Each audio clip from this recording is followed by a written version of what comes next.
Bueno, buenos días. Disculpen las demoras, tuvimos unos problemas técnicos en esta cuestión de la virtualidad, que a veces se nos complica, ¿no? Obvio que extrañamos esos encuentros presenciales, esas reuniones que hacíamos con los pacientes, pero bueno, estamos en esta nueva era impuesto por una pandemia y nos encontramos a través de la virtualidad y bueno, tuvimos estos inconvenientes. En realidad en este encuentro tenemos el grato orgullo de presentar al doctor Carlos María Franceschini, que es un médico neumonólogo y es acreditado en la medicina del sueño, como una de las tantas cuestiones que hablamos con los pacientes y nos cuentan, de tantos trastornos que se trastocaron con la pandemia, cuestiones emocionales y esto de tener que atravesar esta pandemia. Una de las cuestiones que nos contaban y nos cuentan los pacientes es estas cuestiones de problemas, de trastornos en el sueño, problemas de descansar. De ahí a que dijimos, bueno, buscar un especialista que nos cuente, compartir, que no es algo que le pasa a uno, le pasa a un montón de personas, trasplantadas y no trasplantadas, a un montón de personas les pasa esta cuestión de tener que atravesar y despertarse o no poder dormir. Entonces, dijimos que el doctor Franceschini, como es un especialista, nos puede compartirlo. A nosotros mismos también nos interesa porque también a veces nos pasan estas cosas. Así que, bueno, doctor Franceschini, Carlos, es un gusto que nos acompañes. Gracias por acompañarnos. Es un tema sumamente interesante y es algo que es muy común y planteado por la comunidad de los pacientes, ¿no? Bueno, también en amigos y otros compañeros profesionales y otros compañeros del trabajo, a veces te pones a conversar y el sueño en esta pandemia está haciendo un poco de ruido. Así que si podemos compartir y nos cuentes vos cómo son estas cuestiones, y sería un gusto. Y gracias por acompañarnos, Carlos. Bueno, buen día a todos, ¿cómo están? Vamos a tratar de hablar un rato acerca de los trastornos de sueño y puntualmente vinculados a esta realidad del último año y medio que nos toca vivir en la pandemia. Así que bueno, espero que se escuche bien, avísenme si se corta o pasa algo. El sueño es un estado de conducta natural, es reversible y es recurrente, caracterizado por una inmovilidad relativa, desconexión de la percepción y la alteración de la conciencia. A diferencia de los estados de anestesia o de un paciente que esté en coma, que implican la ausencia o la supresión de la actividad neuronal. En el sueño, las personas tienen más actividad neuronal que cuando están despiertos. El sueño adecuado implica una interacción dinámica entre decisiones voluntarias y actividades biológicas involuntarias. O sea, es importante la interacción entre yo decido irme a dormir, tomo esa decisión, y que mi cuerpo pueda en forma involuntaria generar el proceso del dormir. Entonces yo tengo que hacer cosas para que me vaya a dormir y quedarme dormido. Digo, preparar la casa, como apagar las luces, como ponerme la ropa que voy a usar para dormir, como terminar toda la actividad que hago antes de dormir, ya sea la alimentación, la comunicación, ver películas o música o la intimidad de la pareja, y necesito que todo termine, se apague la luz y me acueste en posición para que el cuerpo encuentre en esta situación lo ideal para liberar hormonas que me van a estimular el sueño, para que se libere a la sangre un montón de hormonas que relajan, que duermen, la melatonina y otro montón de proteínas y hormonas que se requieren para dormirme, y se evite, se inhiba, no permita que se liberen hormonas estimulantes que deben existir durante el día para mantenerse en la vigilia. Por ejemplo, apagar las luces, reducir el ruido, todo lo que estamos diciendo. El incremento involuntario en la melatonina, la hormona estimulante del sueño, y una serie de cambios de patrones de actividad encefálica durante la noche que van a generar el sueño o que van a generar la vigilia. Entonces, está lo voluntario, que es yo preparar el ambiente, el horario, el lugar, el momento para irme a dormir, y que mi cuerpo esté en condiciones de generar el inicio del sueño. Ahora, cuando yo no genero esta actividad voluntaria, digo, yo no me preparo para ir a dormir y a las 11:30 de la noche me voy a ver una película que dura 2 horas y media, o me pongo a ver videos de música y de luz en la cama mientras estoy acostado, tomando algo y comiendo, generando actividades de día, de estímulo, de vigilia, en un lugar a donde no debe ser, bueno, no está mi decisión voluntaria de dormir. Por ende, mi cuerpo no va a interpretar que requiere generar liberación de melatonina para dormir, sino que la luz, el sonido, la actividad, la excitación me va a generar hormonas excitantes que me mantengan despierto. Por eso decimos en esta primera diapositiva que es importante la interacción que haya entre decidir voluntariamente ir a dormir y la actividad biológica involuntaria en respuesta a lo que sí. Bien, me cuesta pasar un poco la diapo. Este es un...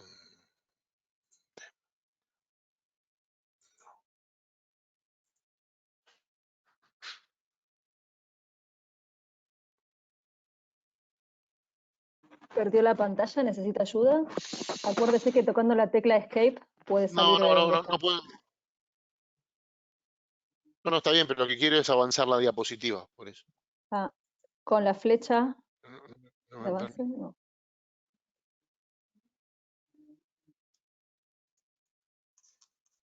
No avanza, no sé. Muy complicado. Haga una cosa, doctor. Apriete la tecla Escape para poder tener acceso de nuevo a la presentación completa y ahí poder volver a la diapositiva. A ver si funciona.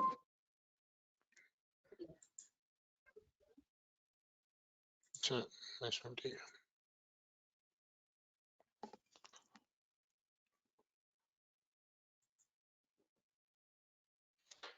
Bueno, por lo tanto, el sueño depende de esta interacción entre la conducta y la biología.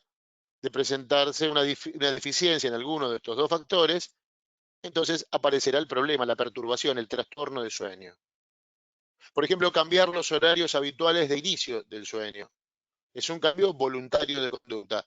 Yo ahora me voy a acostar 3 o 4 horas más tarde. Por ejemplo, en el confinamiento, en el aislamiento preventivo obligatorio por la pandemia. Entonces, cambio una conducta en forma voluntaria. Entonces cambian los horarios habituales en que se va a liberar la melatonina. Hay un cambio biológico. Y entonces se genera el insomnio, la dificultad para iniciar y o mantener el sueño.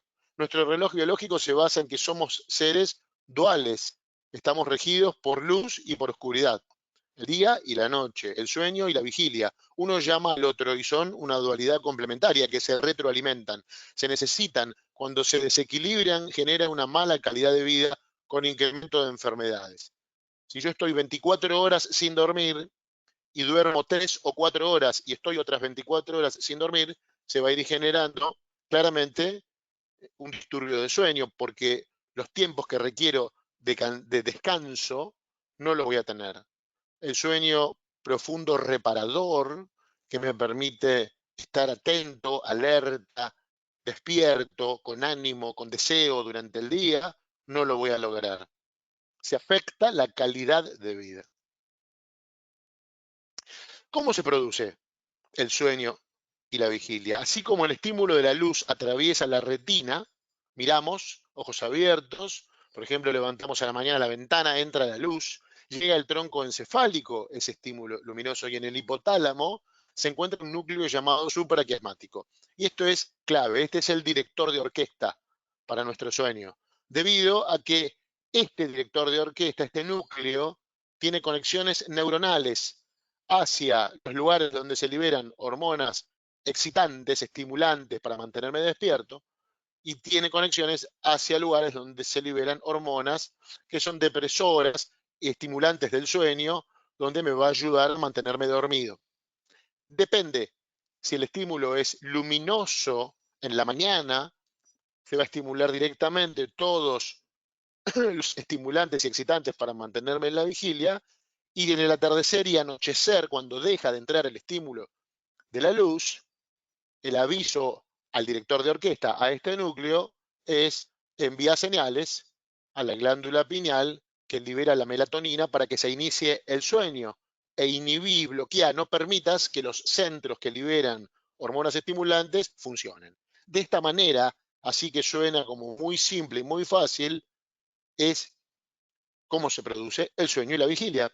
Por lo tanto, podemos inferir que cuando hay un estímulo de la luz en la retina, el núcleo supraquiasmático en el hipotálamo genera actividad a ciertos núcleos encefálicos que liberan neurotransmisores estimulantes de la vigilia. Y cuando hay oscuridad, libera neurotransmisores que inhiben el tronco encefálico y estimulan la liberación de hormonas como la melatonina y otras cuantas que inducen el inicio y el mantenimiento del sueño. Todo lo que yo haga voluntariamente en el medio para cambiar esto es de noche, pero yo me estimulo con luz, video, sonido, música fuerte, actividades, un festejo, una fiesta. Esto va a prolongar. Si yo voy a un festejo que empieza a las 10, 11 de la noche, hasta las 2 de la mañana o 3, hay actividad estimulante. Entonces lo lógico es que no tenga sueño y quiera dormirme en la fiesta. En general sucede eso. Entonces se atrasa el inicio del sueño. Si no, en mi casa, tendiendo a la hora de cenar y luego de descansar, bueno, tal vez después de las 10, 11 de la noche comience a liberar melatonina y me vaya a dormir. Pero yo, si voy a una fiesta o si hago alguna actividad que prolongo 2, 3, 4 horas el inicio del sueño, eso es mi cambio voluntario, que tendrá una consecuencia. ¿Cuál? Y el insomnio. No me voy a dormir hasta más tarde. Y a la mañana, si me tengo que levantar al mismo horario para ir a trabajar, obviamente que voy a estar cansado y con falta de sueño. Eso sería un ejemplo típico que nos pasa a cualquiera.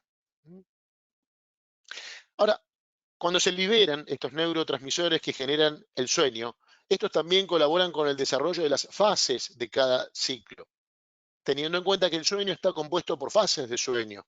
Hay un sueño que es superficial, de transición entre estar despierto aún, quedarme dormido, que por ahí me hablan al oído o escucho un ruido en la calle o un colectivo que pasa o algún sonido y me despierto, me doy vuelta y sigo durmiendo. Y luego de ese sueño superficial de transición entro en el sueño lento profundo, que es de reparación y descanso, preparación para el día siguiente. En los niños es el tiempo de crecimiento. Y el sueño paradojal, finalmente, o REM, donde hay abundante actividad de soñar, se llama onírica. Ahí es donde soñamos y se genera fijación de los conocimientos en la memoria del corto y del largo plazo. Por eso es tan importante el que estudia o el que trabaja con la memoria, dormir. El sueño como un proceso biológico para descansar y reparar lo vivido para el día siguiente es muy importante, de mantener un adecuado sistema inmune. El sueño está vinculado directamente con la inmunidad de las personas, estimulando y generando fábrica de proteína inmunitaria. No solamente aquellos que son inmunosuprimidos y necesitan medicamentos, en el caso de un trasplante, no solamente es necesario el medicamento, es fundamental la calidad de vida. Y la calidad de vida tiene que estar basada primero en el sueño, porque en el sueño, durante la segunda parte del sueño es donde se sintetizan, se fabrican, se construyen en tu cuerpo la cantidad de proteínas necesarias para defenderte de los posibles gérmenes que puedan ingresar. El sueño es un modulador de la presión arterial, de la frecuencia cardíaca y de la frecuencia respiratoria. Entonces debemos comprender que así como el sueño está generado y controlado por un sofisticado red neural, la vigilia tiene relojes biológicos que marcan sus tiempos. Por ejemplo, las 4 comidas diarias básicas, la diuresis 5 o 6 veces al día, cepillarse los dientes, los momentos de encuentro con la familia, la actividad física, la actividad laboral, los compromisos sociales, todo lo que conforma habitualmente los días y las características especiales del fin de semana o de los días de descanso. En base a esta fisiología se recomiendan desde hace muchos años las medidas higiénico-dietéticas del sueño para que podamos tener ciclos de sueño y vigilia ordenados, como levantarse y acostarse a horas similares, no tener televisión en la habitación ni radio, tener luz tenue para descansar y calma, usar la habitación para el descanso, para dormir y tener la intimidad, por supuesto, de la pareja. Alimentarse en el lugar adecuado, lectura, trabajo y TV en el lugar adecuado de la casa y no en la habitación donde dormimos. Cuando tenemos necesidad de ir al baño para orinar, cuando tenemos ganas de comer, vamos a la cocina a buscar comida, debemos lograr que ese deseo y automaticidad con el sueño. Cuando sentimos ganas de dormir, para que mi deseo automático sea ir a la habitación y rápidamente acostarme e iniciar el sueño, tengo que ordenar mi vida y decir la alimentación en determinado lugar, las necesidades fisiológicas en determinado lugar, la expansión para ver películas, música y diversión en determinado lugar, pero para dormir en ese lugar, que es mi habitación. Y el cuerpo lo va a asociar en forma automática y de esta forma desaparece en la mayoría de los casos las dificultades del inicio del sueño, como el insomnio. Los relojes biológicos funcionan en base a ritmos y estos requieren rutinas. Cuando las cambiamos o las dejamos de lado, los ciclos no se cumplen y por ende el reloj no funciona. Simple, me acuesto 2 o 3 horas más tarde que ayer, al día siguiente voy a tener más cansancio que el día de ayer. Ese es un detalle. Si no duermo 1 o 2 días durante 48 horas seguidas, claramente que las 48 horas siguientes van a tener muy mala calidad de vida. Voy a estar con somnolencia diurna excesiva, sueño excesivo, cansancio, poco deseo, mal ánimo, trastornos de la personalidad. Y eso no me ocurre habitualmente. Si me acostumbro a dormir poco o nada, claramente me acostumbro a tener una vida con mala calidad diurna. Y va a impactar en la calidad y va a impactar en la siniestralidad porque voy a tener accidentes caminando por la calle, trabajando con una máquina, manejando un auto o un colectivo y terminando en un accidente. Los seres humanos tenemos ritmos de sueño y vigilia con una duración entre 23 y 25 horas, a diferente de, por ejemplo, otros seres animados, como los animales, frente al cálculo exacto según la rotación de la Tierra. Es cerca de un día. ¿eh? Entonces, se llama ritmo circadiano, cerca de un día. Hay ritmos naturales que tienen más tiempo, por ejemplo, el ritmo de la hormona en el ciclo menstrual, que tienen 28 días y es ultradiano. Cuando una persona duerme todas las noches 7 horas, por ejemplo, de 11:30 a 6:30, aproximadamente, por ejemplo, el fin de semana, normalmente duerme un poco más o hace algún desarreglo, y esto se va compensando lentamente sin generar somnolencia diurna excesiva o cansancio que afecte la vida cotidiana. ¿Mm? Todos los días un poquito de cansancio, un poquito de molestia voy a sentir el domingo, el lunes, y luego me voy a estabilizar. No va a cambiar en forma importante la vida. Ahora, si yo de lunes a viernes duermo lunes y martes de 11:30 a 6:30, miércoles y jueves de 3 de la mañana a 8, y los viernes a veces duermo y a veces no, claramente que el fin de semana voy a tener un desarreglo enorme, no voy a lograr descansar y la semana siguiente voy a tener muy mala calidad. Por eso es importante, y repito, iniciar el sueño y terminar, me levanto y me acuesto a horarios similares todos los días, aunque los días de descanso será un poco más. Esta imagen intenta mostrar cómo el sol, la luz, estimula a través de la retina el núcleo supraquiasmático que envía las señales a las hormonas estimulantes y cómo la aparición de la nocturnidad, la luna, cuando desaparece la luz y el estímulo de la retina no existe, el núcleo supraquiasmático estimula la glándula pineal, que es la que fabrica la melatonina y se libera para que se inicie el sueño. Como decíamos recién. Dicho esto, vamos directamente a comprender el primer concepto de esta charla. El modelo de sueño y vigilia durante el aislamiento social preventivo se comporta en forma similar, un poco más lenta, pero más prolongada que el jet lag. ¿Sí? El jet lag es un síndrome que significa retraso de horario.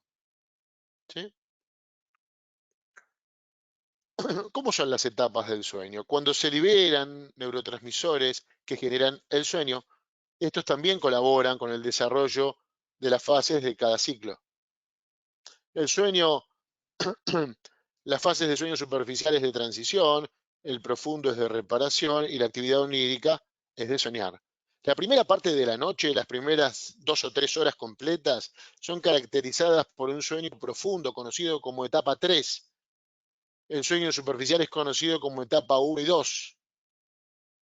Entonces, el sueño de etapa 3, el sueño profundo, tiene función de reparación, de preparación, nos permite descansar. Durante la segunda parte de la noche abunda el sueño paradojal, el sueño REM, que es donde soñamos y activamos el proceso de fijar conocimientos de la memoria. Y también eliminamos la información que no usamos a menudo. En forma automática se empieza a liberar. Hay un sistema de redes neurales que detectan que hay información que está almacenada en la memoria reciente que no se está usando durante tanto tiempo y por ende la elimina y se queda con la información que habitualmente usamos. Entonces, en mi trabajo tuve una o dos situaciones particulares muy poco frecuentes porque el 95% de las veces mi trabajo es de otra forma. Entonces, automáticamente en el sueño lentamente se va desapareciendo y borrando y sacando la información mínima, rara y casual y se queda y retiene la información que habitualmente uso para el día a día. ¿Cómo son las etapas del sueño? En los niños y lactantes especialmente hay mucho lento profundo, mucho sueño profundo, dado que además de ser reparador y preparador, es la etapa del sueño donde se generan la mayoría de los procesos biológicos y metabólicos del crecimiento. Por eso hay que insistir en que los niños deben dormirse más temprano y tener más horas de sueño. Cada ciclo de sueño tiene un 20% de sueño lento profundo en el adulto normal y un 30 a 35% en los niños y hasta 50% en los lactantes. El organigrama de las fases de sueño durante cada ciclo se conoce como el hipnograma.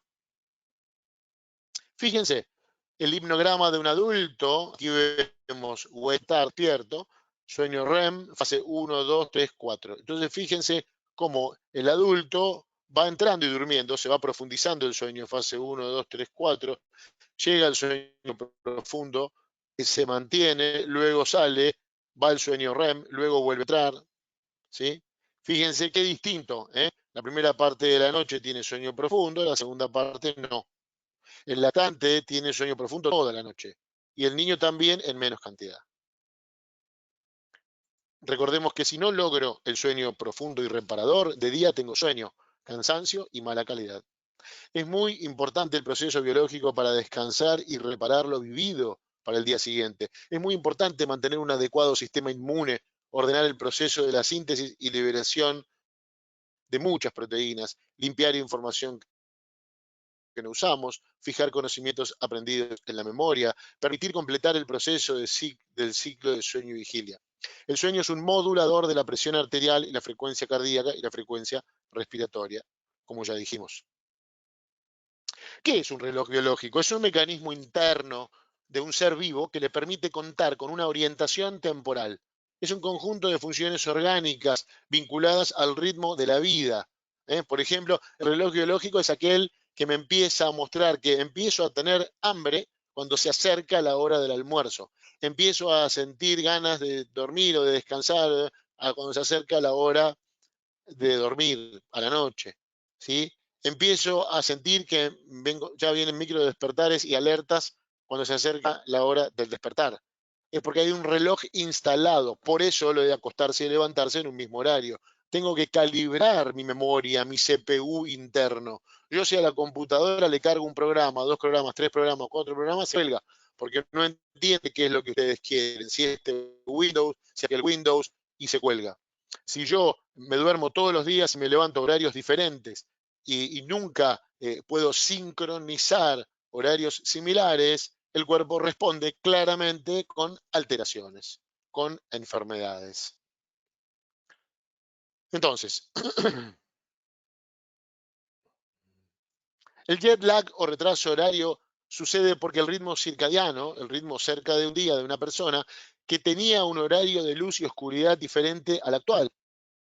Digo, nosotros en Buenos Aires nos acostamos y nos levantamos de acuerdo al horario en que sale el sol y se oculta, pero si acostumbrado a estos horarios me tomo un vuelo y me voy a Shanghái, me voy a encontrar con que hay muchas horas de diferencia de usos horarios. Y entonces el sol va a salir y se va a ocultar a horarios muy diferentes al actual. ¿Qué significa? Que yo me tomo el vuelo, llego a China, a Shanghái, y cuando estoy en Shanghái el primero y el segundo día, a la hora que sale el sol, estoy dormido. Y a la hora que se oculta, estoy despierto. ¿Por qué? Porque yo me despierto a la hora que sale el sol en Buenos Aires. ¿Se entiende? Y me acuesto a la hora que se oculta el sol en Buenos Aires.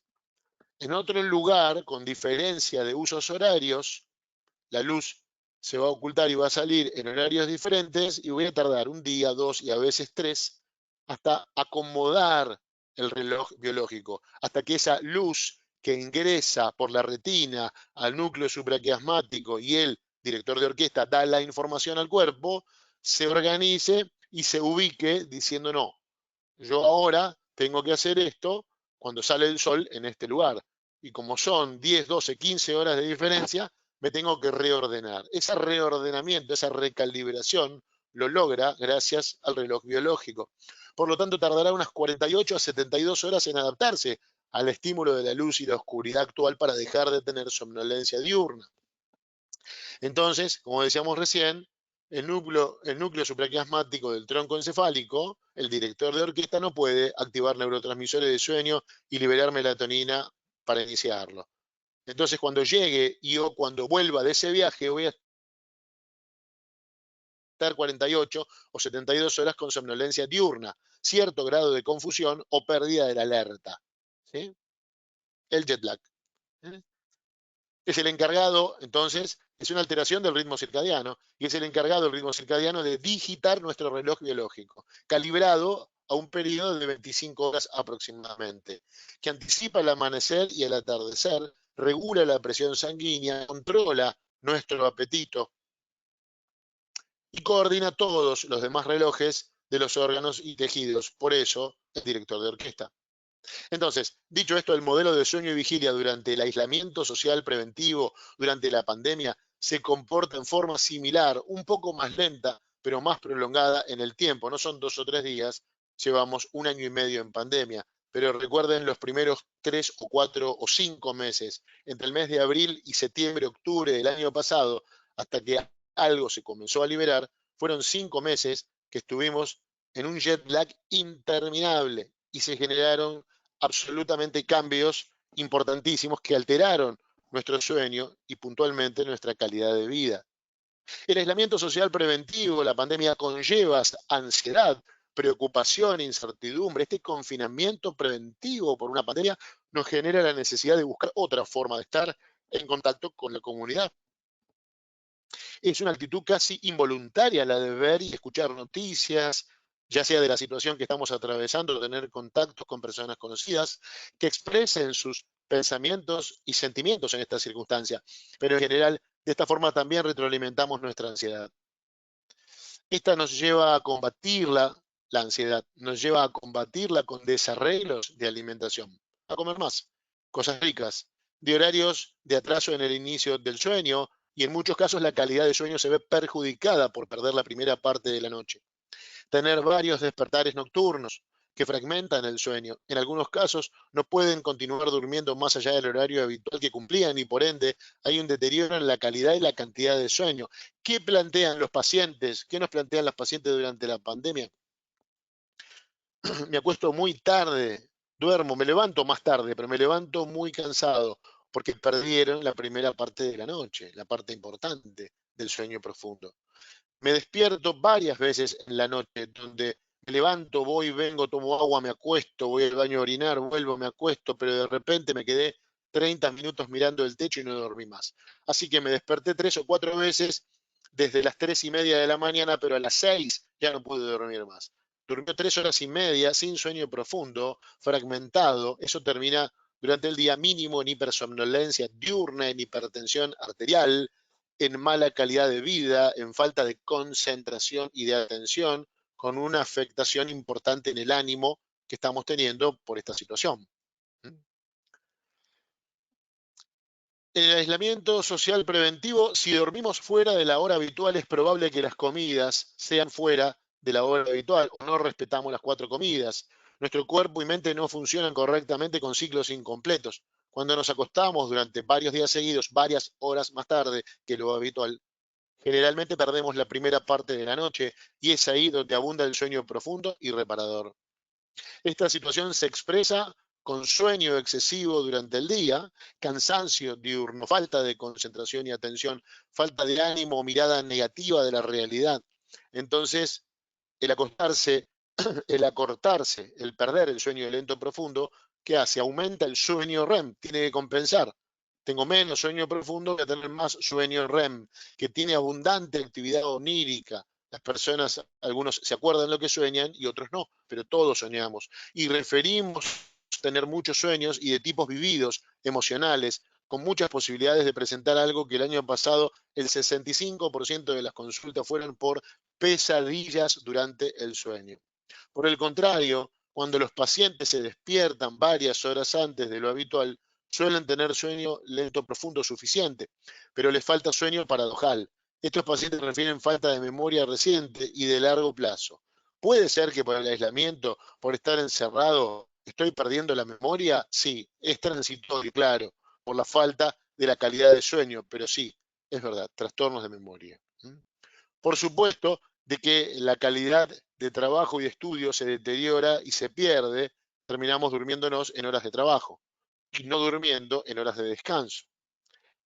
¿Cuáles fueron las recomendaciones de higiene del sueño durante el aislamiento? Las más importantes. Primero, tratemos de mantener un orden en horarios de acostarse y levantarse en forma similar, cumplir las 4 comidas diarias y las colaciones. El tiempo destinado para hacer actividad física, salir a caminar, hacer gimnasia, aunque sea por el departamento, por la casa, por la escalera, por el balcón, lo que fuere, para trabajar desde casa, para compartir momentos en familia, comunicarnos con las personas que no podemos ver por el momento. Es importante que estemos por lo menos medianamente preparados para cuando termine el aislamiento y tengamos que volver a la vida habitual. Ese proceso de cambio tendrá algunas dificultades inicialmente. Quizás me duerma un poco más tarde algún día de la semana y al día siguiente debo despertarme a la hora de costumbre. No hay que intentar recuperar el sueño perdido. La deuda de sueño contraída 1 o 2 noches tarde le debo recuperar a lo largo de varias noches en forma de pequeñas cuotas. Si yo hoy me acosté a las 3 de la mañana y mañana también, no tengo que mañana tratar de dormir hasta la 1:30 del mediodía para recuperar. Así no es la recuperación del sueño, aunque parecería que tengo sueño, voy a dormir. Me duermo una siestita de 2 o 3 horas y veo. Todo eso genera un daño tremendo en el reloj biológico. Cuando me levanto a la mañana debo iluminar la casa en forma natural, abriendo persianas y ventanas dentro de lo posible. De lo contrario, encender la luz artificial, estimulando el desarrollo de la vigilia, con estímulo de luz a través de la retina y este hacia el tronco encefálico, para estar despierto, alerta, atento, concentrado, animado, dispuesto a vivir mi nuevo día. Hay que realizar actividad física como mínimo día por medio, durante 1 hora de acuerdo a la edad, caminar tipo marcha, bicicleta, fija, ejercicios en el lugar, elongar, mover las extremidades, ejercicios respiratorios, realizar actividades de estudio o de trabajo que corresponden todos los días, descansando el fin de semana, como cuando no había aislamiento. En la tarde-noche, después de las 17, 18 horas, dejar de tomar bebidas estimulantes como el té, el café, el mate, no hacer actividad física nocturna dentro de las posibilidades que hay. Justamente por lo que decíamos, necesitamos ahí dejar que se empiece a inhibir el sistema hormonal y se libere la melatonina, no agregar actividades estimulantes. Si tomo alcohol con la cena, elijo una noche por semana y me doy ese gusto de una copa de vino. Y el resto de las noches no. El alcohol tiene una vida media en sangre de 6 horas y durante el sueño aumenta el ronquido, aumentan las apneas obstructivas, las pausas respiratorias. Esto fragmenta el sueño lento profundo, generando mala calidad de sueño con falta de sueño reparador, como decíamos antes. Para controlar esta situación de la mejor forma es llevar a una vida lo más ordenada posible, similar a la de costumbre, pero con el desafío de estar en casa para que podamos ganarle la pandemia. Cumplir con las rutinas, los ciclos completos y los relojes biológicos funcionando son nuestra mejor protección. Y si me desorganicé y hace 2 semanas que duermo a cualquier hora, como cualquier cosa y estoy totalmente fuera de organización, ¿qué hago? Estoy perdido, no hay problema, empiezo de vuelta. ¿Cómo? A partir de mañana durante días seguidos me levanto y me acuesto a la misma hora, hago las 4 comidas diarias, trato de disminuir las calorías o agrego más actividad física y me pongo nuevamente en rutina. Bueno, hasta acá los comentarios acerca de los trastornos de sueño que ha generado, que va generando esta pandemia. Y estoy dispuesto a que conversemos las dudas o las preguntas que ustedes quieran. Muchas gracias. Muchas gracias, doctor Franceschini. La verdad que, bueno, muy interesante y está claro cómo todos, la pandemia nos ha desorganizado a todos, así que hay unas cuantas preguntas. Vamos a empezar con algunas preguntas, que bueno, ya fueron respondidas un poco en la presentación, pero por ahí se puede ampliar. ¿No? Hay varias personas que dicen, hola, ¿qué se puede hacer si todos los días me despierto a la madrugada o en mitad de la noche? ¿Cómo evitarlo sin acudir a la medicación para dormir? Bueno, puntualmente esto es lo que están planteando es una desorganización, ¿no es cierto?, del sueño habitual y está un poco englobado en aquel punto que comentábamos de los pacientes que se van a acostar a horarios diferentes, más tarde generalmente, y que les ocurre que durante el sueño tienen micro despertares, pequeñas vigilias de 2 o 3 minutos o de 10, 15 minutos, y le ocurre varias veces, a veces se levantan, a veces no, y en algún momento ya no pueden dormir más. Algunos refieren que esto les ocurre luego de tener pesadillas, algunos les ocurre que no tienen pesadillas y no recuerdan lo que sueñan, pero se les fragmenta de esta manera. Y la realidad de lo que ocurre acá es tratar de reordenar lo mismo que dijimos en la última imagen. Cuando es así, tenemos que empezar de nuevo, recalibrar. ¿Qué significa?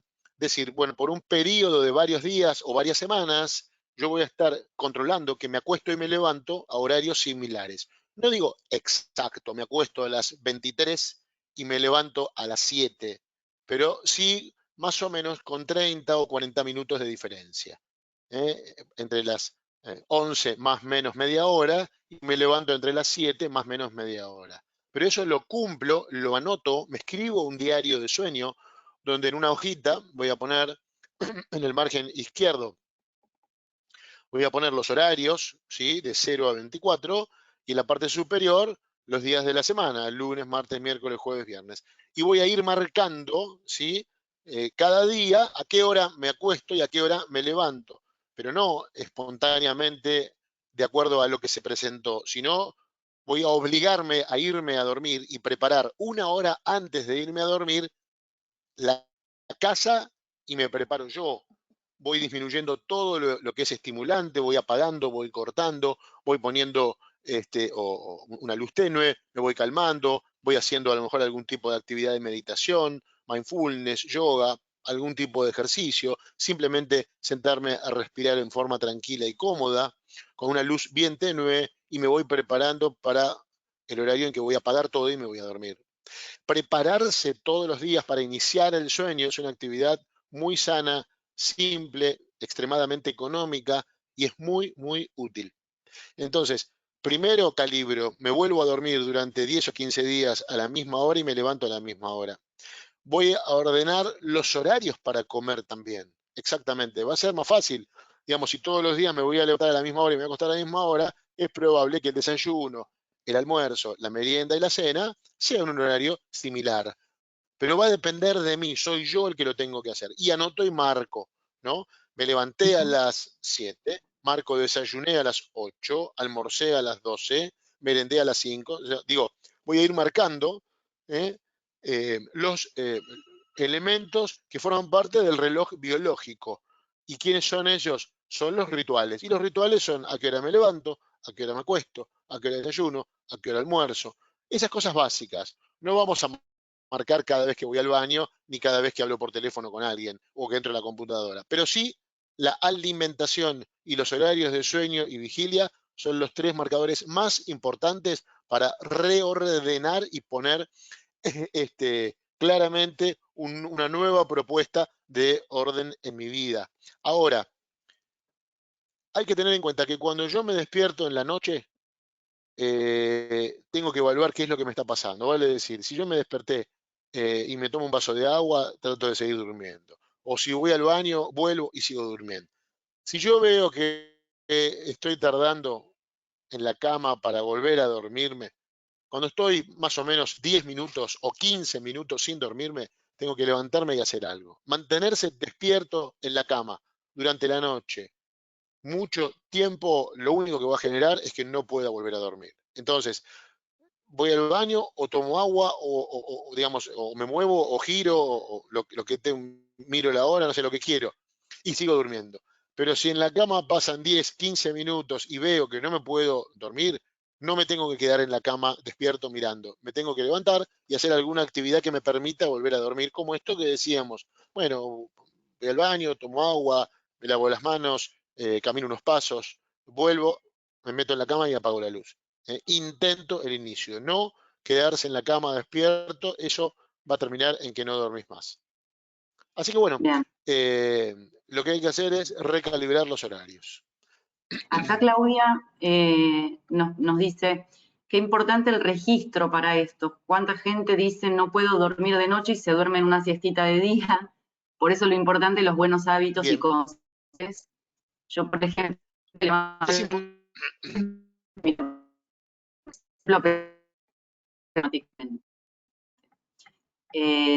y María nos pregunta, ¿qué ejercicios de concentración se pueden realizar?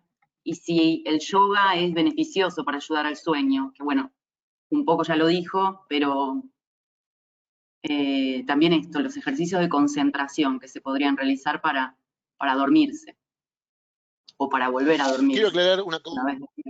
Quiero aclarar una cosa importante, que es la siesta es una herramienta maravillosa a la cual hay que volver a dormir la siesta. Y si no puedo en la semana, lo tengo que hacer el fin de semana. Pero el concepto de siesta es un periodo que no puede ser más de 20 minutos, 25 en el máximo. Si yo duermo media hora, 1 hora, 2 horas, eso no es una siesta. Eso es una fase, un ciclo de sueño. Y cuando yo duermo un ciclo o más de sueño, me dormí 1 hora y media, 2 horas, fantástico, soy otro. ¿Sabés qué hice? Le robé un ciclo de sueño al sueño nocturno. Entonces desordeno el inicio del sueño. Ese primer ciclo se lo saqué. El primer ciclo que es perteneciente al sueño profundo, que es tan importante, que es ese momento de la noche donde me quedo dormido y disfruto de quedarme dormido en esa primera etapa, la saco, la desarmo, porque a la tarde dije, me tiro 1 hora y media, 1 hora 45 para recuperar. Primero, el sueño no se recupera. Primero, no se recupera el sueño. El sueño se reordena, se recalibra, ¿sí? Se reorganiza nuevamente un sueño con buenos ciclos y con buena calidad. Y eso se logra con los días siguientes, como volviendo a levantarme y acostarme a horarios similares. La siesta me va a servir de 20 minutos, 25 minutos, para poder generar un descanso transitorio sin llegar al sueño profundo, sin robar un ciclo de sueño. La siesta me hace descansar, me hace relajar, pero no llego a la etapa 3 del sueño profundo y reparador, porque eso le pertenece al ciclo del sueño y el sueño tiene que ser nocturno habitualmente. Entonces, la siesta es una herramienta fundamental que la tenemos que hacer, pero tengo que acostumbrarme a que a los 20 minutos, 25 minutos me tengo que levantar. Me lavo la cara y sigo. Y 1 hora después voy a sentir el efecto de ese descanso, para que lo que resta de la tarde hacia la noche, lo que resta desde las 5 o 6 de la tarde hasta las 9, 10, 11 de la noche, tenga calidad. Y luego, al horario que corresponda, vuelva a iniciar la sensación que el reloj biológico me indique ganas de volver a dormir y se puede iniciar el sueño. Si yo dormí un ciclo, a la noche, el primer ciclo no lo voy a dormir porque no va a aparecer las ganas de dormir. Así que la siesta hay que hacerla y puede ayudar. Estoy muy cansado, me duermo esa siesta de 20, 25 minutos y me levanto. Aunque siento que estoy cansado, vas a ver cómo en el correr de las horas te vas a sentir mejor. Si lo necesito mucho, lo haré todos los días. ¿Está bien? Esta es la idea.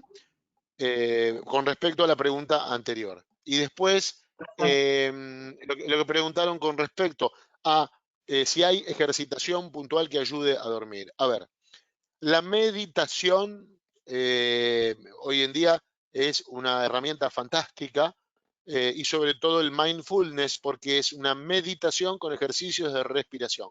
Recordemos rápidamente, y sé que no es el tema de la charla, pero respirar fue lo primero que hicimos cuando vinimos a este mundo. Adentro del útero lo hacíamos recibiendo oxígeno por el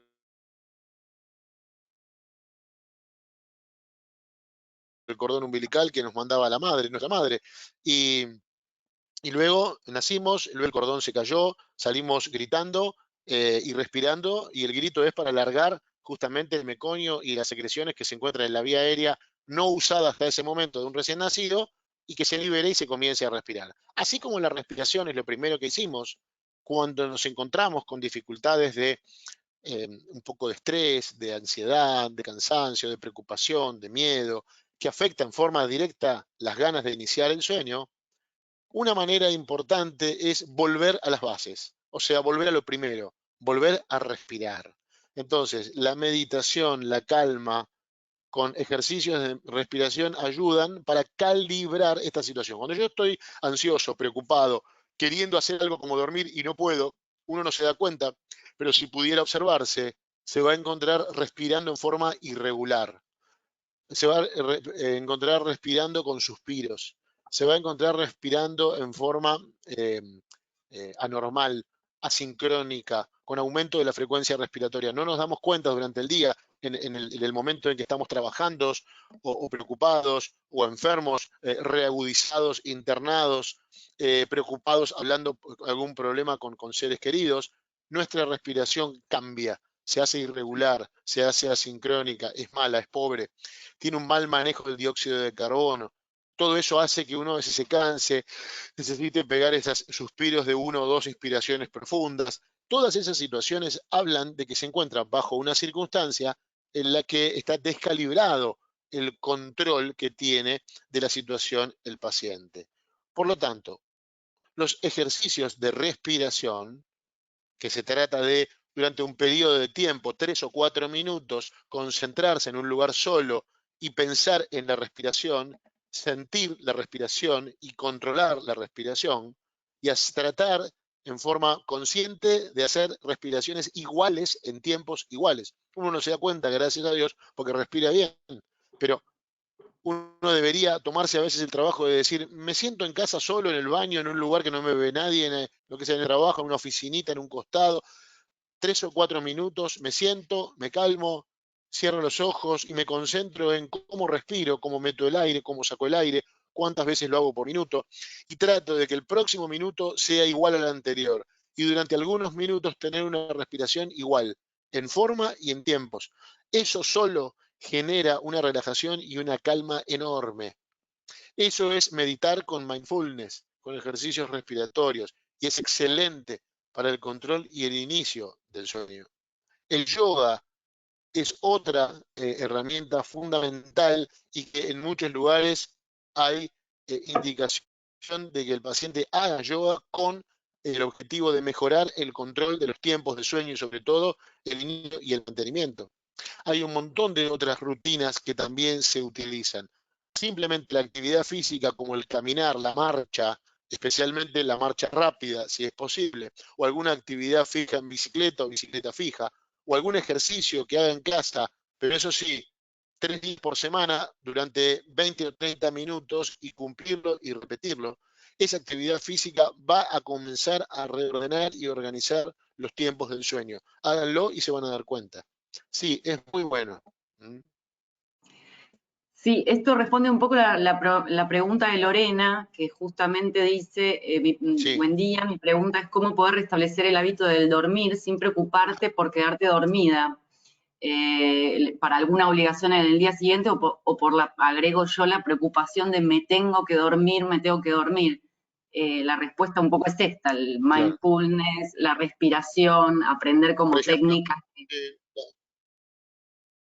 Sí, hay lugares que te enseñan técnicas para que hagas en casa, pero aparte hay videos, tutoriales que podés encontrar muy fácil, muy simple, y repetís estos ejercicios las veces que quieras durante el día y a la hora de dormir, y vas a ver cómo te responde perfectamente.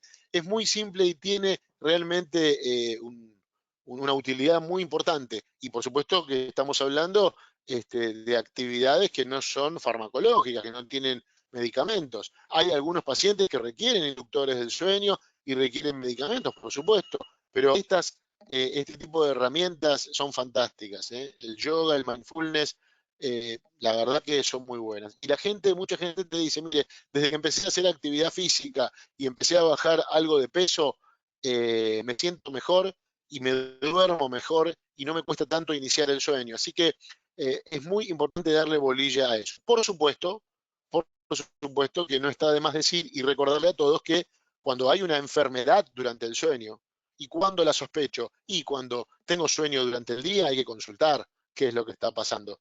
Cuando tengo una persona que ronca o yo ronco o escucho roncar, tengo que sugerirle que consulte.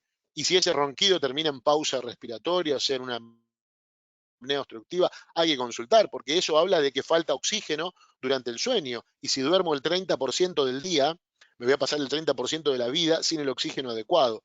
Y se van a generar enfermedades cardiovasculares y voy a tener mala calidad de vida. Y cuando llegue a la vejez, realmente la voy a pasar muy mal.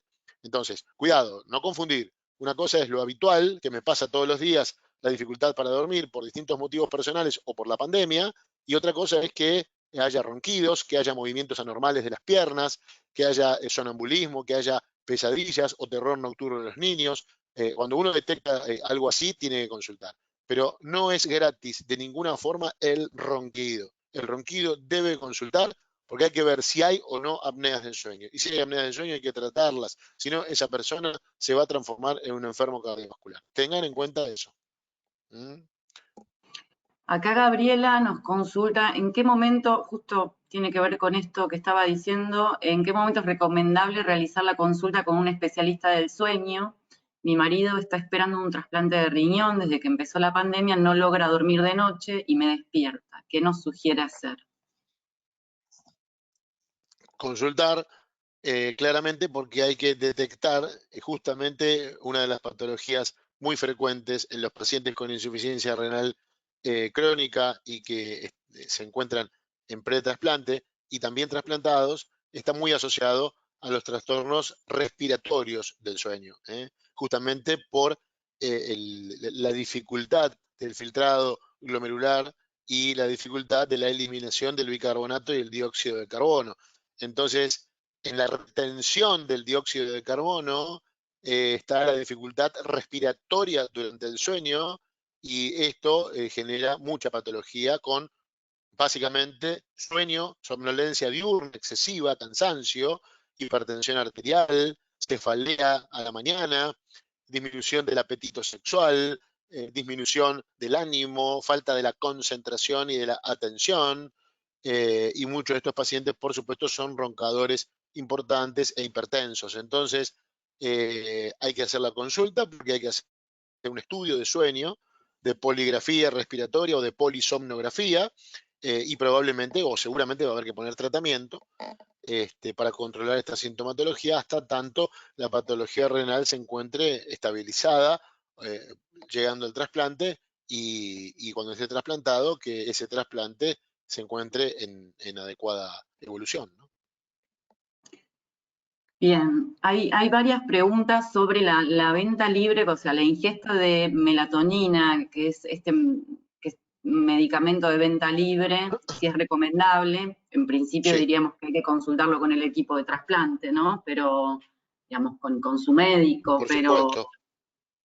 ¿cuál es la recomendación al respecto? La melatonina que se vende es la hormona del sueño sintética, ¿no? Fabricada, similar a la natural que tenemos todos.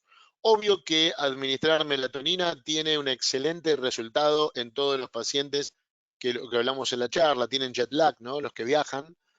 Por eso que yo les decía, una persona que viaja, no sé, a Europa, Estados Unidos, Asia, África, lo que le va a pasar es que los primeros 2 o 3 días va a llegar allá, va a estar con sueño, cansancio, mareos, vértigo, porque el horario en que acá salía el sol y se ocultaba ya es distinto.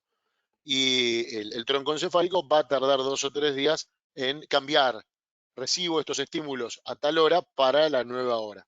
Si yo le doy melatonina a un paciente 3 días antes de viajar, al horario, la melatonina es la hormona estimulante del sueño.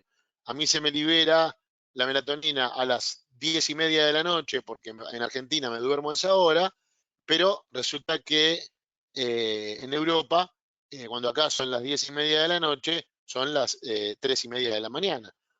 Entonces, eh, yo cambio el horario y digo, bueno, voy a tomar en mi país 3 días melatonina al horario en que voy a dormir allá.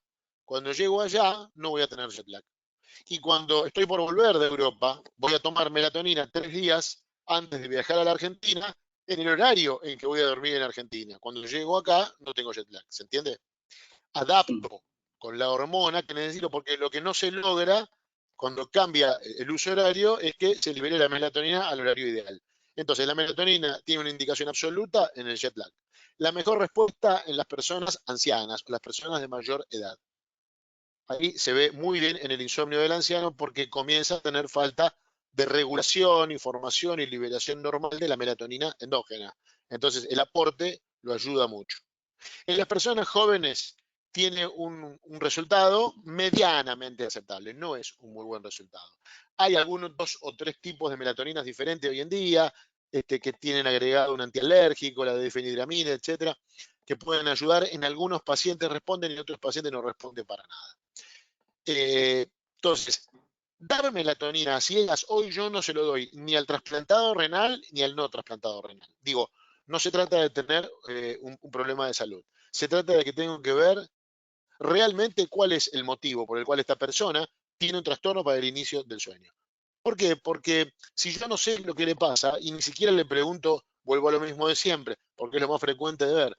Si no le pregunto si ronca o si tiene apneas, y no pienso que mi paciente es un obeso de 150 kilos y tiene una sobrecarga de grasa y tiene una insuficiencia cardíaca, y pienso que tengo problemas para dormir, tomar melatonina, es tan grave como, y mucho más grave, como aquel paciente que dice, tengo problemas para dormir y te receto así nomás un Rivotril o un Tranquinal o un medicamento ansiolítico y chau. No, mira, yo no vine a verte porque tengo ansiedad, yo vine a verte porque me cuesta dormir, iniciar o mantener el sueño.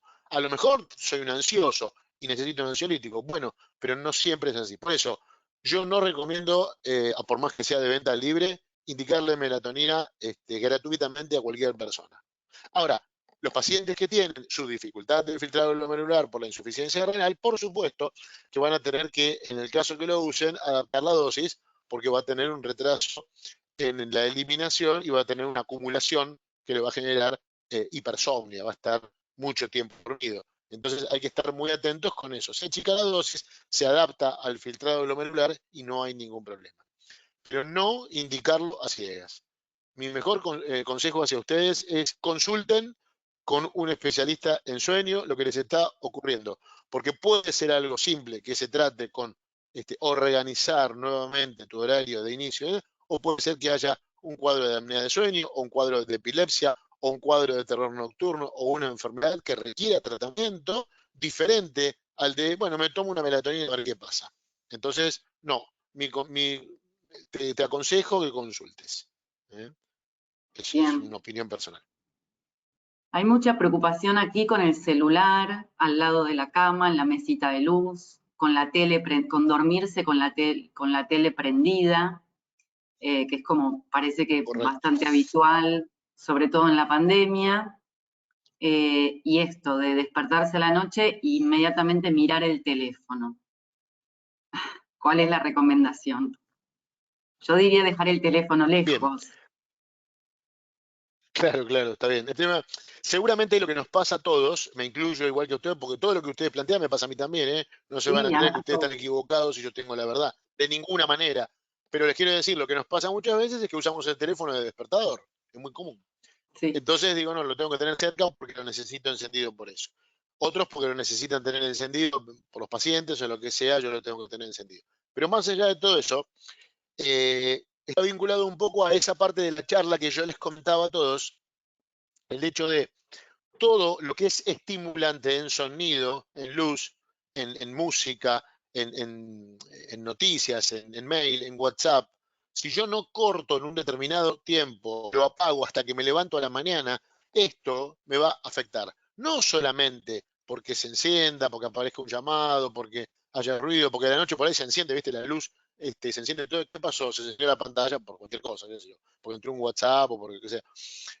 Más allá de todo eso que te puede molestar, sino que cuando yo me voy a dormir y sé que el teléfono está encendido, yo me voy a dormir, pero inconscientemente tengo claro de que yo tengo un elemento a centímetros mío que en cualquier momento me pueden llamar, o en cualquier momento puede aparecer un dato, en cualquier momento, porque hay algo encendido. Es como dejar el teléfono, es como dejar el televisor encendido durante la noche y sin voz, ¿sí? Está eliminando rayos de luz y me está estimulando.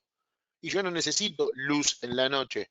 Yo necesito, como les dije antes, que la retina no reciba nada para que no se estimule para nada el tronco encefálico ni el núcleo supraquiasmático, que era el director de orquesta, y que no haya ningún estímulo, porque si entra luz o sonido o cualquier cosa que estimule, se libera una orden que dice hormona estimulante, noradrenalina, adrenalina, dopamina, libérense a la sangre y despierten a esta persona. Esto es lo que ocurre. Entonces yo tengo que evitar esa situación que estoy planteando. Como teléfonos apagados, notebooks apagadas, televisores no deben estar en la habitación. Yo entiendo que la mayoría deben tener un televisor en la habitación y mucha gente me dice, doctor, ¿y yo qué hago? Lo saco, en la habitación de los chicos, tampoco la habitación de los chicos, nada.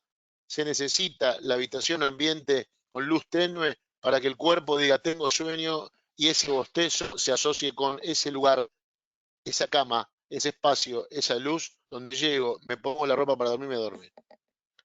Y lo tenemos que lograr nosotros y depende de nosotros. Lo que decíamos en la primera diapo, los actos voluntarios para iniciar el sueño y los actos involuntarios biológicos del cuerpo. Pero el acto involuntario biológico del cuerpo, la liberación de la melatonina, va a ser porque el núcleo supraquiasmático la estimule, va a ser porque la retina le dice al núcleo supraquiasmático no hay ningún estimulante, hay oscuridad. ¿Se entiende lo que digo? Si yo le meto luz, doy vuelta todo el proceso. Entonces, estoy haciendo un acto voluntario de no iniciar el sueño y ahí aparece el trastorno del insomnio. Esto también con las personas que trabajan de noche, digo, y duermen de día, preparar el ambiente para dormir como si fuera la noche, ¿opera de la misma manera en la producción de melatonina? Sí, las personas que son trabajadores nocturnos y mucho más problemático, los trabajadores a turnos, o sea que una semana de día, una semana de tarde, una semana de noche, esas personas sufren muchísimo. Se recomienda que a partir de los 40 años no se trabaje de noche ni a turnos, porque a partir de los 40 años en los trabajadores nocturnos o los trabajadores de a turnos se inicia la hipertensión arterial, la enfermedad isquémica cerebral, justamente vinculado a este trastorno. Cuando yo trabajo de noche, tengo que entender que la cena nuestra va a ser el desayuno de ellos y que el desayuno nuestro, ¿sí?, a la mañana cuando nos vamos a trabajar, va a ser la cena de ellos. Y por ende, cuando lleguen a casa y se vayan a dormir, que no es lo habitual, porque estas personas viven y entonces tienen trámites a la mañana, tienen niños que llevar al colegio a la mañana, tienen vida. Por eso no es que termino a las 6 y a las 7 estoy en la cama. Termino a las 6 y hasta las 10 o a las 11 no me acuesto. Entonces, van a ingresar al sueño en plena luz solar, ¿sí? Van a ingresar al sueño por desborde, ¿sí? Porque el paciente está extremadamente cansado y no porque su reloj biológico se lo indique, porque a las 8, 10, 11 o 12 del mediodía hay luz solar, hay pleno estímulo de la retina hacia el núcleo supraquiasmático y no hay absolutamente ningún estímulo hacia la glándula pineal para que libere melatonina y me pueda dormir. ¿Se entiende lo que digo? Entonces, como voy a ir en contra, me voy a dormir, porque claro, yo llevo 10 o 12 horas trabajando sin dormir, pasé toda la noche y necesito dormir. Entonces va a pasar que necesito dormir, pero no puedo dormir. Necesito dormir y me acuesto y me tiro y en algún momento me voy a dormir. Pero ¿qué sucede? No estamos logrando tener un horario de inicio y de fin todos los días igual. Porque esta persona que trabaja de noche, normalmente trabajan 10, 7, 8, 9 o 10 días de noche y tienen 2 o 3 días de descanso. Trabajan 7, 8, 9, 10 días o 2 semanas seguidas y descansan 5 días. Y en esos 5 días vuelven a tener el descanso nocturno que tenemos todos. Y ese recambio es el que no les permite de ninguna forma calibrar y que el CPU, entre comillas, si me entienden, entienda de que, mira, sí, estos últimos 10 días yo trabajé de 20 a 6 y media de la mañana, pero ahora 5 días voy a dormir de 22 a 6 de la mañana. No alcanza. Cuando se adaptó, ya tiene que volver al otro sistema. O sea que es un jet lag permanente. ¿eh? Llego a China, me quedo 3 días, vuelvo a Buenos Aires, me quedo 3 días, vuelvo a China, es una locura. Bueno, así es la vida de estas personas. Entonces, ¿qué hacemos con los trabajadores nocturnos? ¿Cómo organizamos, cómo ordenamos su sueño? Bueno, ordenamos su sueño de la siguiente manera. Primero, es muy importante que el trabajador nocturno, durante su trabajo nocturno, tenga comidas e infusiones calientes, ¿sí? Tenga estímulo en su lugar de trabajo. Si trabaja con computadora, que la pantalla, que la luz, que el estímulo solar, que los momentos de descanso, que tienen que ser frecuentes, lo mantengan despierto y lo mantengan de esta manera para lograr, entre comillas, una especie de vigilia lo más parecido a la que debería ser, que no es. Cuando estas personas vuelven a sus casas, lo que tienen que hacer es tener una comida similar a la cena y tienen que tratar en lo posible de volver al mismo horario e intentar dormir al mismo horario que todos los días. Supongamos, yo necesito que esta persona se acueste a las 9 o a las 10 de la mañana hasta las 5 o 6 de la tarde. A veces lo logran, a veces no lo logran, a veces no pueden, ¿sí? Pero yo necesito que eso, caer a la hora de la merienda y desayunar. ¿Se entiende lo que digo? Por los horarios. Sí. Entonces, si yo logro que los 5, 7 o 10 días de trabajo seguidos nocturnos me acuesto entre las 10 y las 6 de la tarde, teniendo mi desayuno como su cena y mi merienda como su desayuno, y teniendo un horario regular de sueño, así como lo estoy contando, y cuando vuelva a tener los días de descanso en la noche, es importantísimo que vuelva a ser horario de inicio de sueño y despertarse en el mismo horario. No sé, voy a dormirme a las 10 y media y me voy a levantar a las 6 y media, por decir algo, ¿sí?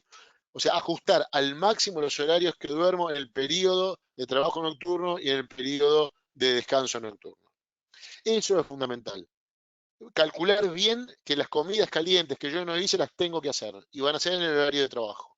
No las puedo dejar de hacer. ¿Por qué? Porque esas comidas, como dijimos en la tercera diapo de esta presentación, hablan de que el reloj biológico se maneja por rituales y los rituales son acostarse y levantarse, o sea, el sueño y la vigilia, y las 4 comidas diarias con sus colaciones.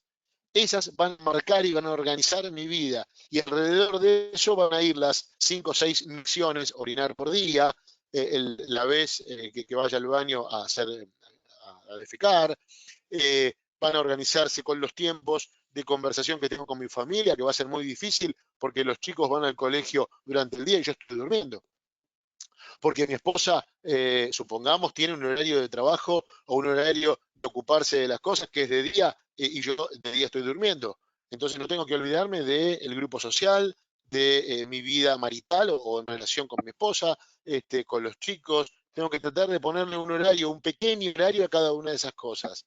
Y el problema que tienen estas personas es que dejan de tener una buena relación con la familia, con la esposa, con el mundo social, están siempre cansados, a horario pide, yo me duermo cuando puedo, porque el tema es que el otro día tuve que ir al banco y estuve 3 horas, y después tengo que ir a comprarme ropa, y después tuve que ir a hacer las compras, y por supuesto que todo esto que digo que debería ser, a veces es muy difícil de lograr, y por eso la mala calidad de vida y el aumento de enfermedades, de morbilidad que tienen los trabajadores nocturnos y los trabajadores a turnos. Bien, aquí desde Córdoba, de Jesús María Córdoba, nos dicen: el buen sueño es para despertar el tiempo de soñar. Muy buena disertación, gracias, doctor.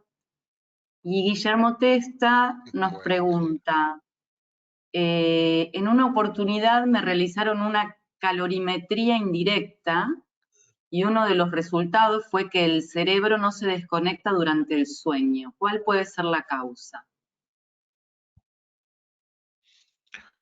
Es que justamente es excelente el comentario porque lo dije en la primera parte de la charla, cuando decíamos que era el sueño al lado de los pacientes anestesiados para una cirugía o en coma por enfermedad. Bueno, es que lo que se pierde en el sueño es la reactividad, la percepción, y transitoriamente se encuentra bajo una relajación. El cerebro está más activo que en la vigilia. El cerebro muestra todas estas funciones que hablábamos en la charla y muchas más, y sobre todo, más allá de todo lo que yo dije, esto es una puntita de la realidad porque la mayoría de las cosas no se conocen. Imagínense que si el sueño REM nos está permitiendo eliminar información de la memoria que no usamos, tiene un nivel de testeo tecnológico que el hombre hoy no lo ha alcanzado con una computadora. ¿eh? Estamos hablando de que los recuerdos de la memoria reciente, infrecuentes, las cosas que ocasionalmente me van pasando, eso que dije, me pasó una vez, lo viví 2 veces. Sí, bueno, en mi trabajo el 99% de las veces pasa esto. Entonces, ese resto que voy viviendo lo va sacando, lo va limpiando. Funciones como esas, ¿sí? O la fijación de la memoria reciente, y que cambia abismalmente el que estudia toda la noche y va sin dormir a rendir, que el que estudia duerme 2 o 3 horas y se va a rendir, al que estudia duerme 6 o 7 horas y se va a rendir, porque la fijación de la memoria es mucho más. El médico que está 24 horas de guardia reanima a un paciente en la hora 23 con un nivel de reflejo, de velocidad y de reacción absolutamente deteriorada al lado del que está 12 horas de guardia y en la hora 10 atiende a un paciente en la reanimación. Estos son trabajos que ya están demostrados y hay evidencia científica y evidencia en Argentina, hecha acá en hospitales nuestros. Entonces, el punto es, ¿qué es lo que ocurre? Por calorimetría se puede medir el nivel de actividad, por supuesto, y de consumo de calorías y de oxígeno que tiene un tejido, por ejemplo, el cerebro, y en este caso, durante el sueño. Y sobre todo, el momento en donde hay mayor actividad es en el sueño paradojal o sueño REM, el momento en que soñamos. Ustedes piensen que la construcción de un sueño, ¿sí? Es un video prácticamente perfecto, imposible de imaginar de hacer. Todos hemos tenido algún evento de sueño, ¿no es cierto? Y de pronto tenemos una asociación en un determinado sueño donde aparece alguien o algo vinculado a nosotros que conocemos y sabemos, mezclado con alguna situación inesperada que está vinculada al miedo, a la duda, al amor, a la felicidad, a la alegría, a la desesperación, con colores, con olores, con momentos que caracterizan a los sueños vívidos, ¿sí? Estos sueños que se acercan a la pesadilla, caracterizados que son en la pandemia. El desarrollo de un sueño, de lo onírico, requiere claramente de un nivel de tecnología neuronal que es impensada. Digo, no conocemos nada prácticamente de todo lo que nos pasa con respecto al sueño. Y entonces es muy lógico que en el sueño es donde hay mayor actividad cerebral. Y como hay mayor actividad cerebral, necesitamos que se cumplan los ciclos con sus fases del sueño. Por eso es tan importante la transición en el sueño superficial de la fase 1 y 2, entre que estoy despierto y me dormí, la fase 3 y 4 del sueño profundo y reparador, donde ahí se van a generar el descanso, se va a preparar mi cuerpo para mañana. Y yo necesito llegar ahí. Ahora, si ronco toda la noche, si tengo apneas con caída de oxígeno durante la noche, si tengo movimientos de piernas, síndrome de movimiento de piernas inquietas, si tengo crisis tónico-clónicas epilépticas durante la noche, si me levanto 7, 8, 10 veces a orinar durante la noche, se fragmenta el sueño y estas etapas no se cumplen. Y al no cumplirse esa actividad importante y aumentada que tiene el cerebro cuando duerme, lamentablemente se ve afectada por toda esta falta, por ejemplo, del aporte de oxígeno normal. El combustible más importante es el oxígeno, que tiene el que ronca y tiene apneas, por poner un ejemplo. Así que sí, claramente el cerebro durante el sueño tiene mayor actividad que durante la vigilia, como lo dijimos durante la charla. Bien.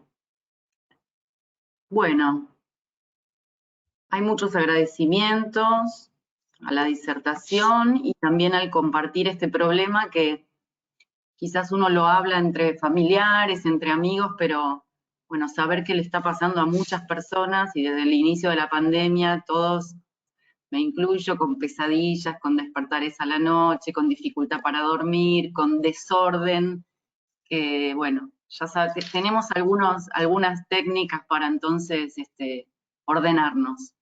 Así que no sé si Walter o el doctor quieren agregar algo. Sí, la verdad, Carlos, gracias. Y a veces te quedas pensando cuando escuchás un profesional como vos con tanta claridad, que las cosas difíciles y complejas que siempre que son, ¿no? Cuando vos decís eso de respirar, buscar cierto ordenamiento, si hay patologías es otra cosa, pero en realidad muchas veces el desorden lo podemos ordenar con cuestiones muy simples, ¿no? Me quedé pensando mucho en eso, de lo primero que hacemos cuando llegamos a este mundo es respirar. Y cómo marca nuestra cuestión. Es más, me di cuenta que hago un montón de cosas mal. Yo igual duermo, no tengo problemas de sueño, pero hago todo mal antes de ir a dormir. Entonces, te agradecemos muchísimo, porque, y hay algo que me llamó la atención, generalmente cuando tenemos los encuentros, el número de asistentes sube y baja, baja, se quedó como hipnotizado, como si fuera así, dormido, no se movió absolutamente nadie durante tu presentación. Realmente fue muy clara y bueno, muchas gracias. Para nosotros es importante estos espacios, estos encuentros de información.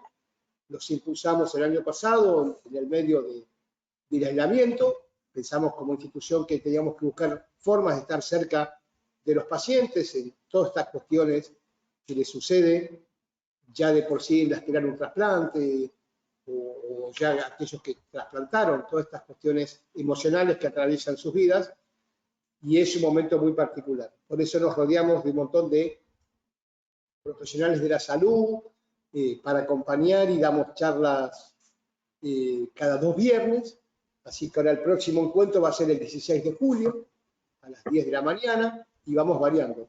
Así que queríamos agradecerte profundamente que nos acompañes y bueno, gracias a todos los que participaron. Disculpen las demoras que tuvimos al inicio por las cuestiones técnicas, pero como siempre, nosotros con voluntad y con las ganas salimos de la adversidad y con la misma voluntad vamos a salir de esta situación no deseada y con esa voluntad esperamos que se puedan multiplicar los trasplantes y cada uno de ustedes que espera llegue a esa meta. Así que gracias, Carlos, realmente hermosa tu charla. Bueno. Gracias. Y bueno, desde el INCUCAI, a todos, o sea, te agradece todo el INCUCAI, Carlos, y también los participantes. Y a todos los que lo están viendo, a los amigos, porque ya muchos los conocemos, los esperamos el 16 de julio en el otro encuentro de información. Y les recordamos que el próximo jueves, 8 de julio, a las 10 de la mañana, tenemos la reunión del Consejo de Pacientes que organiza el INCUCAI y lo invitamos, o sea, el CAP, el Consejo de Pacientes también los invita a participar, porque lo que más queremos es tener espacio de información y vínculo con cada uno de ustedes. Así que, buen fin de semana y nos vemos en breve. Gracias, Carlos. Nos vemos, Mariel. Así que un saludo. Gracias. Muy amable a ustedes. No, gracias. Bueno, hasta luego. Nos vemos, hasta luego. Chao.